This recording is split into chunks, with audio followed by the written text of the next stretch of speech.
Not too bad. It was better than my swim in Atlanta, so I was pleased with it. It's been a while since I've swam that. So when did you start getting back into the water? When did you first leave the water, I guess? Oh gosh, after Olympic trials. I didn't touch it for a while. I was like, ah, that was terrible. I'm never doing that again. And I was like, well, maybe I will. Yeah, it was kind of in the beginning of this year.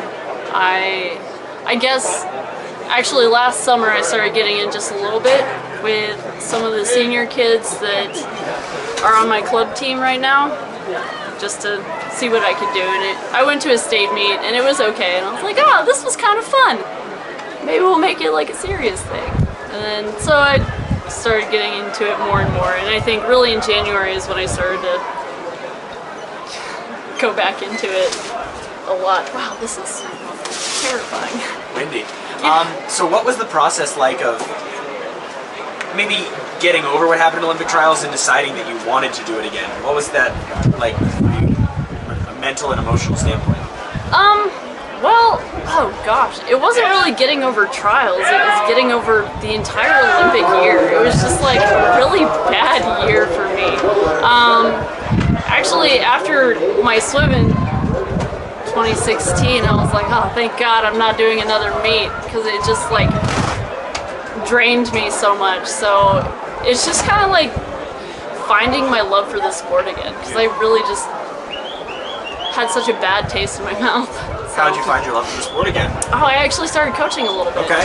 Yeah, I was like, maybe if I impart some of my wisdom to others, it'll help me. And it really did, because watching people, well, actually the kids that I coach, understand swimming a little bit more, and like they actually start to enjoy the process of doing it. I was like, wow, this reminds me of stuff that I used to do when I was younger, and it just helped me get back into it. So. How old are these kids? Oh gosh, the ones that I coach are like anywhere from 8 to 13, 14. Okay. Yeah, so they're young. Does what you went through make you feel like if you're swimming in the next Olympic year that you might handle it better than you did 2016?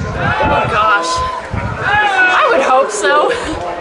I think that just depends on kind of the resources that are available.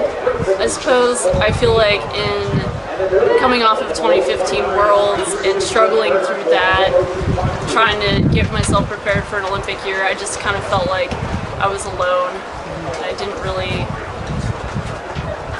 I had trouble setting my mind towards the Olympics, and so I think that if I want to do this, it would be really helpful for me just to know that there's someone I can talk to so that I can work things out. And I guess my husband kind of does that now.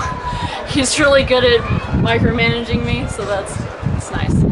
How is the married life? Oh, it's great. It is a lot of fun. We actually just bought a house, so we're like settled down. It's weird.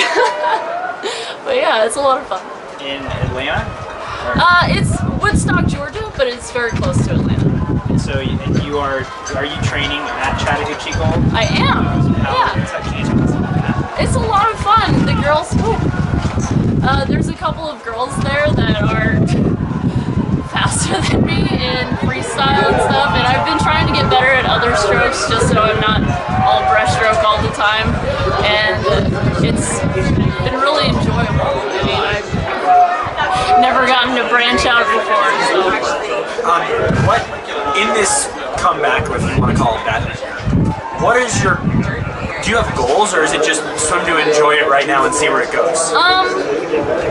I do have goals, but as far as this year is really just kind of like get back into racing and make sure that, you know, I enjoy it and it's something that I want to do. Because if it starts to become a lot like it was before, where every time I race I just feel like this is not what I want to do, then there's no point for me to do it. Like, even if I win a best time and I felt that way, I would be like, this is unhealthy for me. So right now it's just make sure you enjoy it, and if I do towards the end of the summer, I think I'll start pushing just a little bit harder and set goals that are like well, now we gotta try and get under that 220 mark that we've been kind of staring at for forever. So. You and a lot of people, right? Yeah, I know. I think the rest of America. Only When once. did you get married? I got married in January of 2017. Okay, so not that long ago. Yeah, it's been a little over a year. So getting married and now being a homeowner, how does that sort of change your feeling like on adulthood or just life in general?